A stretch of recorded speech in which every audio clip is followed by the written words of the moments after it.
out. All the lies will be exposed, there is no doubt. All deceiver hoaxes are bound to fall. When the Hoaxhunter is in town, the hoaxer can say bye-bye. If you are a hoaxer, you better watch out.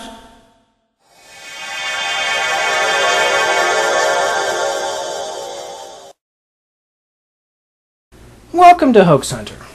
Thank you for joining us. I'm John Hughston.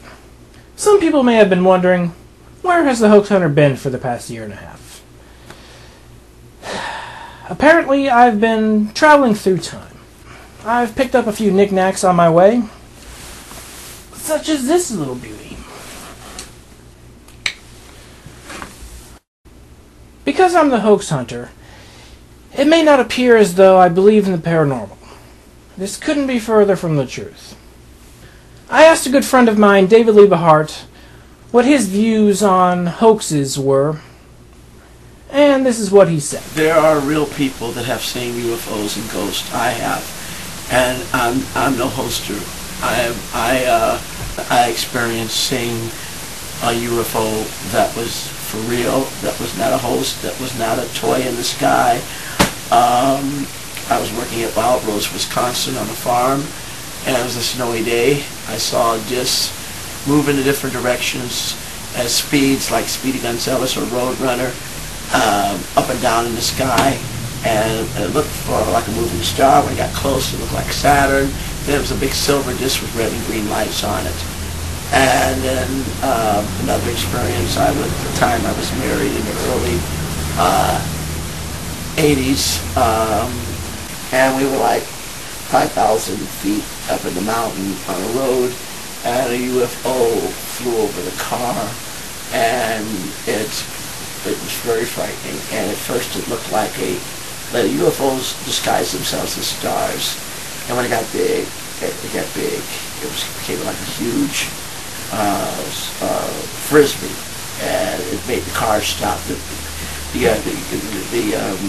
presence of a UFO can make any object stop when it comes close to it. And then another experience I had that was no host, and I saw a cigar-shaped hover over the house. It was a very hot and humid summer, and then I was taking up a beam of light and operated on. And they looked like munchkins. They looked like small people that were about 3 feet, and they looked like identical to a regular human being. They looked like, I imagine, Asian people that were midgets that couldn't go no farther than 3 feet. And I was operated on, and then they told me telepathically that they were only wanting to know what made me tick. And then about a couple of days later, I was left in the lawn with the mildew and the mushrooms and the grass, and my mother and my family didn't know where I was. So this is no hoax. This is things that legitimately that I saw. It inspired me to write songs about UFOs and get into the UFO phenomenon. It's sad that people cry wolf and say this to make a whole stuff, and when the people really see stuff, it makes it hard for the people that are honest and legitimate, that really do see UFOs, and really do see ghosts. UFOs are real. This is where all our back engineering technology comes from.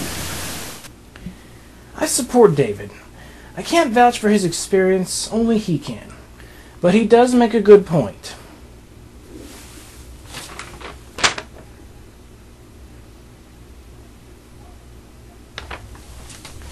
Hoaxes can ruin the credibility of an entire paranormal field. Investigators, honestly seeking the truth, can easily get lost in the heap of garbage, some of which is created by hoaxers. Stay tuned for future Hoaxhunter episodes. I will be investigating other subjects, other cases. If you have an idea for the show, feel free to post a comment or send me an email at razimus@gmail.com. Thank you for joining us. I'm John Hughston with Hoaxhunter. Be seeing you.